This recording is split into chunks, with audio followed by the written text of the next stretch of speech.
In a relationship with a super toxic person like a narcissist, it is inevitable that our own toxicity ends up making an appearance. And this can happen so much so that you might begin to think that you are a full-blown narcissist. In this video, I want to talk about the difference between narcissism and narcissistic personality disorder, because there totally is one that everyone needs to know. I also want to talk about how you could actually be abusing the narcissist. What I seriously can't stress enough is narcissism runs on a spectrum. You, me, and everyone in between have narcissistic tendencies. We all love some attention sometimes. We can all be a little selfish sometimes. We can milk the cold or the flu to get someone to take extra care of us, for another day or two, right? That kind of stuff happens. Not only is that normal, but human. None of us is without some narky qualities, all our very own.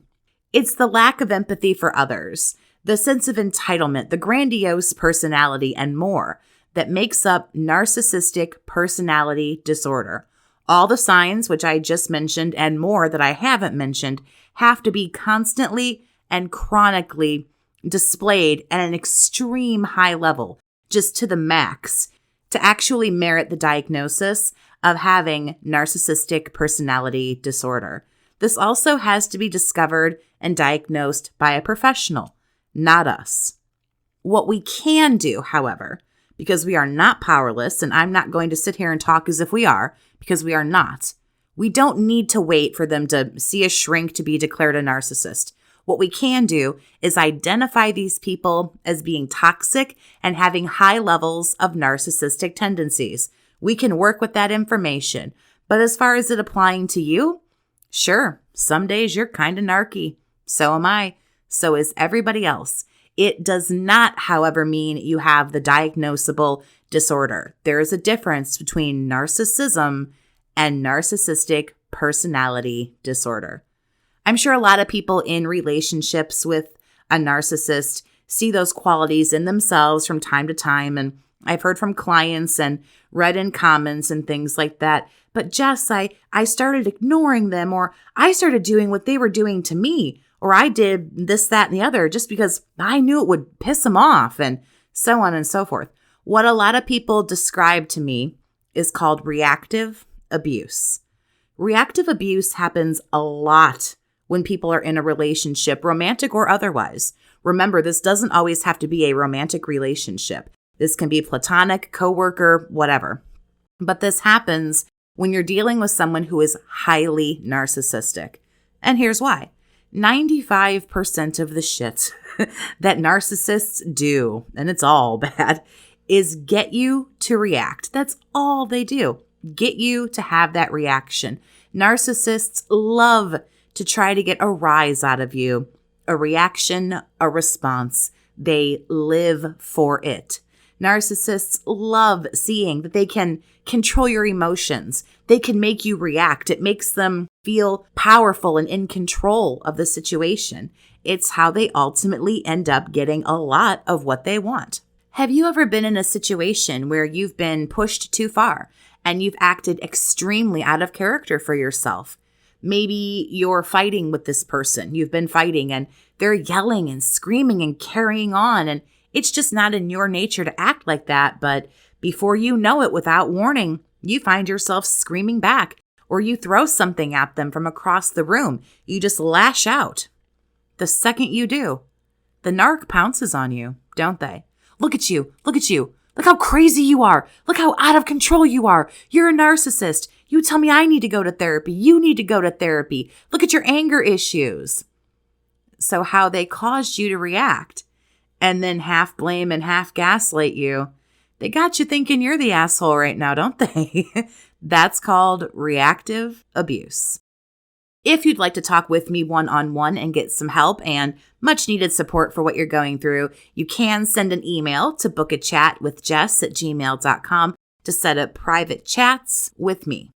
Now, yes, we all become reactively abusive in our relationships with narcissists, and some more so than others.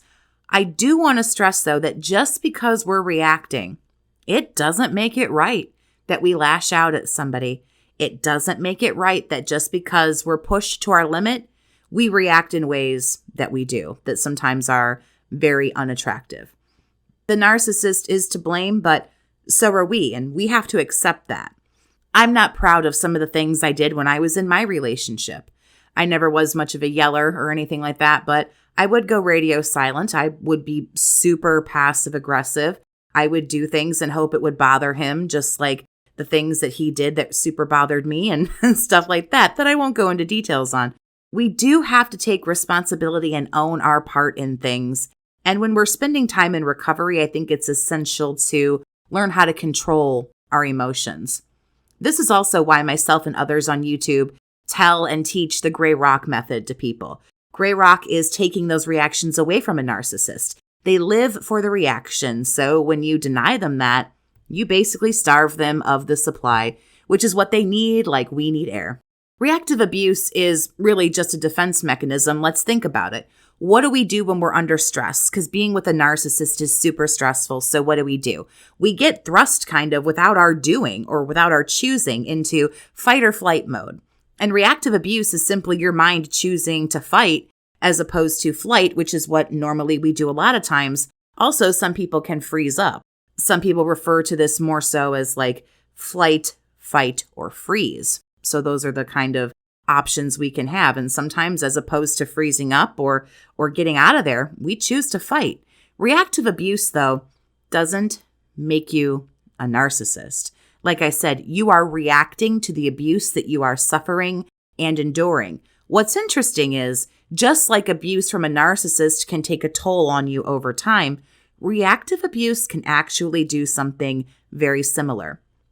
Reactive abuse comes from people who aren't normally highly abusive. And so what happens as a result of that? Unbelievable guilt, shame, embarrassment. Most people who get mixed up with highly narky people are not only highly empathic, but also codependent. People who are codependent, they want to people please. They don't want to yell and scream. They feel overwhelming amounts of guilt and embarrassment and shame. Those are just things that people with a lot of codependency feel quite often, especially guilt. Reactive abuse is absolutely a form of manipulation. Narcissists use that along with blame shifting and guilt trips and gaslighting to convince you that you are the abusive one. And for a lot of narcs, it works quite well, unfortunately. It becomes a cycle over time where you and the narcissist are just mutually abusing each other, feeding off of each other in a very, very sad downward spiral that just gets worse and never better. There are things that you can do, though, if this is a common theme in your relationship. The first thing I want to say is, if this is common in your relationship, please see this as the glaring red flag that it is and think about leaving. This is something that does not get better. It is a sign of narcissistic personality disorder. Some people with antisocial personality disorder can do this, but it is most common in narcissists. This is toxic bullshit, and you deserve better than this. In the meantime, if leaving or breaking up isn't something you can do in the right here, right now, you can gray rock and attempt to not give them the reaction that they're looking for. I don't really recommend doing this. I recommend just leaving unless you have kids, and then I would say that gray rock would be that option for you to go to. Another thing you can do, which I also say do this with caution if you must, please just leave, but you can call the narcissist out on what they're doing. On occasion, you can get a narc to semi-slightly knock off what they're doing from time to time with some of their behavior when you tell them, I know what you're doing and it isn't working anymore. You can say, I know when you lose your temper like this, it's because you want me to scream and cry and act like a child, but I've sorted you out. I'm not giving you that satisfaction, so you might as well find someone else to play this game with because I'm on to you and it's not happening here. Something like that. That's all fine and good. And sometimes you can get them to back off. Usually they just come right back for more, but I've seen stranger things happen, I guess. But if I know a thing or two about narcs, and I do, sometimes this can completely backfire. And I wouldn't do this video or you any service if I didn't talk about, of course, what you can do, but what might happen if you try to exercise some of these things. a lot of things can backfire. When a narcissist knows that a trick works, some kind of manipulation works, over and over and over, you do what they want, and then all of a sudden you don't, and something changes. The narcissist notices, whether you tell them or not. They notice immediately when you begin to act different, and they will swing into a completely different gear, almost flawlessly. It's kind of fascinating in a very messed up way. What can and will happen when plan A doesn't work for them anymore is they move on to plan B, or it's now plan A amplified. Something changes. They will dig around and find what does work. Perhaps they fight with you.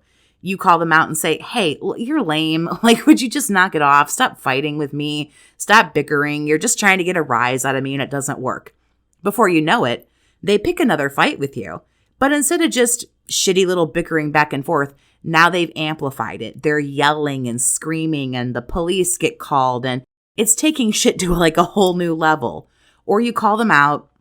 They don't fight with you anymore, but they now take it a drastically different turn. They begin to throw things, or they begin to get physically violent, or they completely flip and recoil, act afraid of you, call you abusive, try to get a restraining order against you and say that they're afraid of you, you hurt them. They can switch it up and play complete victim.